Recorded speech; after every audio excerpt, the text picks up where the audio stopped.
Hi everyone, my name is Sepwan Ken. Today my group and I will be presenting for the HRM4101. Before we start our presentation, let me introduce my group members. My group consists of Regan, Brandon, Alistair and me myself. So to start off our presentation today, I will pass the time to Regan. Thank you, Yao. Now I'd like to present on the differences and similarities of employment law and practices and cultural system between Malaysia and America. So firstly, I'd like to cover the hours of work and rest days between these two countries. In Malaysia, employees work for 8 hours a day from Monday to Saturday, whereby a total of 48 hours a week, and the working time is 8 a.m. until 5 p.m. Whereby in America, employees work 8 hours a day as well, but from Monday to Friday, whereby a totaling up to 40 hours a week, and their working time is 9 a.m. to 5 p.m. Now I'd like to cover, next is the wages. In Malaysia, wages are paid monthly on the 7th day of every month, and the minimum wage per hour is 5 ringgit 77 cents per hour, while in America, wages are actually paid weekly, and the minimum wage per hour is 7 ringgit 25 dollars per hour. Next, I would like to cover on the probation and termination between these two countries. In Malaysia, probation ranges from 1 to 6 months, and probation must be terminated under a Probation Act. While in America, probation ranges for 3 months, which is 90 days, and can be terminated anytime by both parties. Whereby termination in Malaysia, a length of notice of termination depends on the employee's tenure of employment. While in America, termination can be terminated anytime by both parties unless discrimination such as race, religion, or disability. Next, I would like to cover on the leaves between these two countries. In Malaysia, annual leaves are entitled with a number of leaves depending on the employee's tenure of employment, while in America, annual paid leaves are not entitled and entirely on the employee's discretion to grant the request or not. While sick leaves in Malaysia are paid entitled with a number of leaves depending on the employee's tenure of employment as well. However, in America, sick paid leaves are not entitled, but FLMA provides 12 weeks of unpaid leaves. In Malaysia, maternity paid leaves are entitled to 8 weeks, whereby in America, maternity paid leaves are not entitled, but FLMA provides 12 weeks of unpaid leaves as well.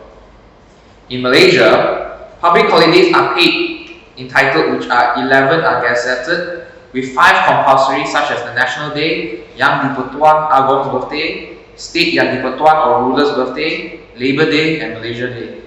While in America, public holidays that are paid are not entitled, which comprises of 10 national holidays such as New Year's Day, Memorial Day, Independence Day, Labor Day, Veterans Day, Thanksgiving Day, and Christmas Day. Next, I would like to pass my time to Brandon. Thank you. Thanks, Regan. Hi everyone, I'm Brandon. Now we talk about my part, which is talking about the similarity and difference of recruitment between Malaysia and America. So I will talk about the recruitment method, which is the internship recruitment. So both are the similarities. They are using student internship. So what's the difference is their recruitment. So for Malaysia, first they must be a Malaysian citizen or a foreigner. Second, the foreigner must have a visa that must be validity for 18 months. So third is must have a review recommendation letter from the university. Fourth, must able to internship for 3 to 6 months. And then for the fifth is must have a good interpersonal skill. Six, must face-to-face interview with the company.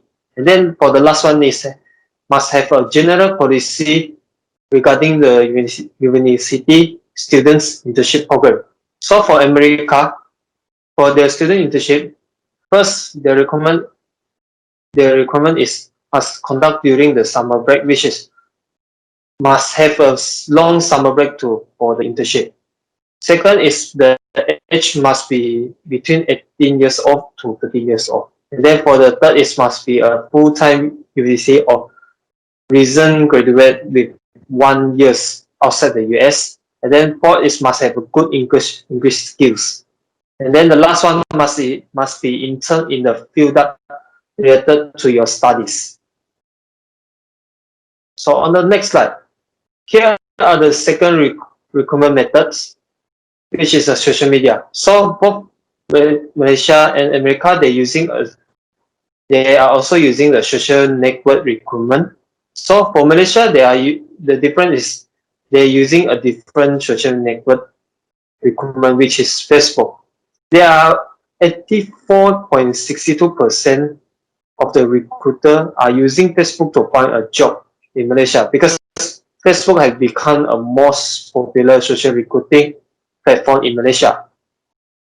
But for America recruiter has using LinkedIn, which is at 87% of them has using the LinkedIn to find a job because in America, LinkedIn has become a famous social recruiting platform in US.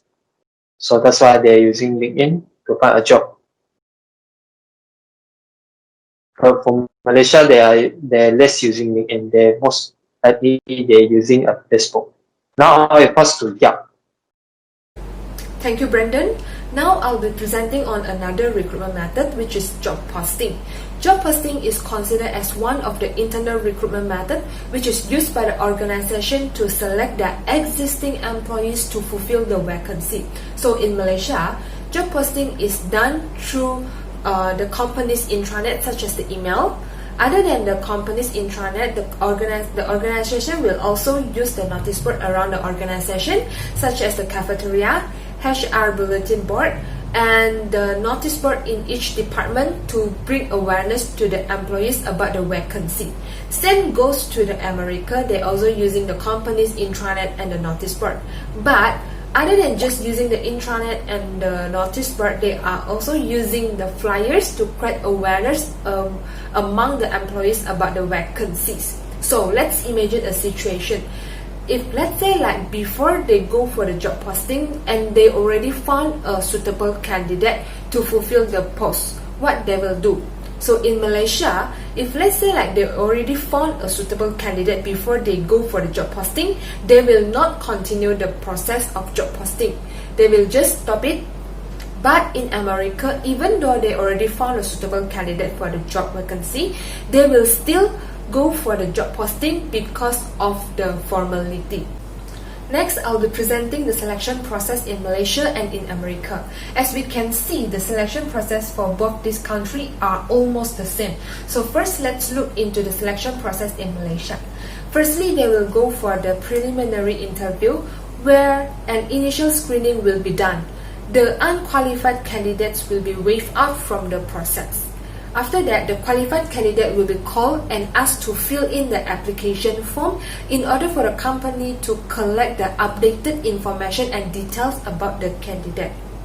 Next, they will go for the selection test in order for the human resource manager to review the candidate attitude, behavior, and the performance.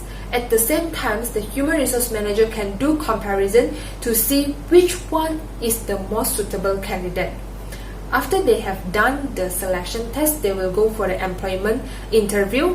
This is the Q&A or a dialogue session between the human resource management with the candidate as well as the manager of each of the related department.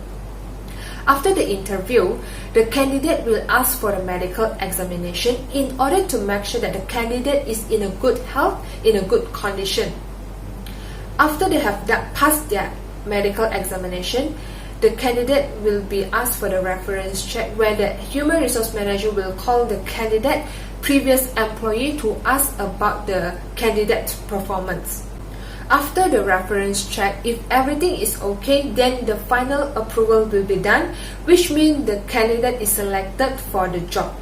During the final approval, a letter of application will be offered to the candidate and an agreement will be signed which included their salary, their task, their job, as well as the terms and conditions to work in the organization. Next, let us look into the selection process in America. So the first process is initial screening, where the human resource management, they will select the qualified candidate for the following process.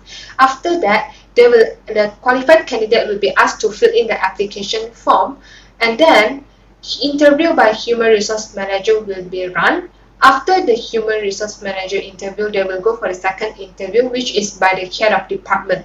So during the interview session, Americans, they don't like people to ask about their privacy, about their personal questions, such as age, belief, as well as the marital status, because these are the privacy for the Americans.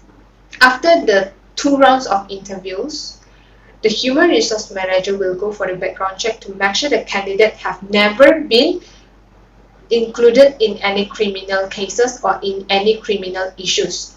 After the background check, the candidate will be asked for a physical or medical examination to make sure the candidate is in a good health, is in a good condition. After the physical and medical tests, the final step is final job offer, which means there will be a selected candidate to fulfill the job, and the selection candidate will be given a formal employment letter. So these are the selection process for Malaysia and America. Now I will pass the time to Alistair. Thank you. Thank you, Yap. Now I will be presenting our suggestions in attracting the best talents to work for Honeywell in Asian countries. Now, our first suggestions is to provide family-friendly support policies. This policy are common company rules and perks that allow employees to balance family and work and fulfill obligation on both sides. The common family-friendly support policies are 1 work from home day per week, flexible working hours, parental and leave, and temporary switch to part-time. According to a report by the Bureau of Labor Statistics, that nearly 90% of families with children in 2015, at least one parent was employed. Now, nearly 50% of working parents report that they have turned down a job offer because it would not have worked for the families. Now, these policies pay off in healthier, better educated children, greater gender equality, and sustainable growth. They are linked to better workforce productivity and the ability to attract, motivate, and retain employees. Now on to the second suggestion, which is to clearly define the company culture. Now, company culture is the shared values, attributes, and also characteristics of an organization. There are a few ways to build positive workplace culture, which are to stay current, offer new challenges, help colleagues establish bonds, and provide meaningful work. According to the survey done by Dvorak and Panel, top talents are more attracted to an organizations that have positive working culture, but it has a brand, mission, and values that resonate them personally. Now, the third suggestion is to provide learning and development opportunities. This approaches to be given within organizations for employees to boost knowledge, competencies, and also potential to perform easily and develop careers. A study by LinkedIn says that 59% of employees join companies for better career paths or more opportunity, while 45% of employees who left companies cited concern over lack of advancement opportunity. Moving on to the next slide, our next suggestion is to provide healthcare coverage, and the main point of a medical insurance plan for employees is to protect and support the health and well-being of staff so they can remain productive and companies to attract more talents. Apart from medical, life, dental, and vision protection plan, companies should also consider mental illness healthcare to attract talents. Now, personal healthcare will have to cover the multi-generational needs of employees. For example, older employees who are married require additional coverage for their spouse and children, whereas some may be the only child in the family and requires extra healthcare coverage for his or her aging parents. Now, for our last suggestions is to introduce employee referral program. An Inquirer.com article on creative ways to get new talent suggests giving recruitment cards to employees where the referral will be given incentives such as gift cards, cash bonuses, or extra time off. This program offers lower turnover rates, better quality hires, shorter time to hire, shorter onboarding, and less money spent on hiring. Now, the reason why we suggest this as our last part is because when you have employees working for the company already and they know a person that is actually a good worker, they can actually just suggest which lessen the time for us to hire the best new talents. Now, that is all for me. Thank you very much.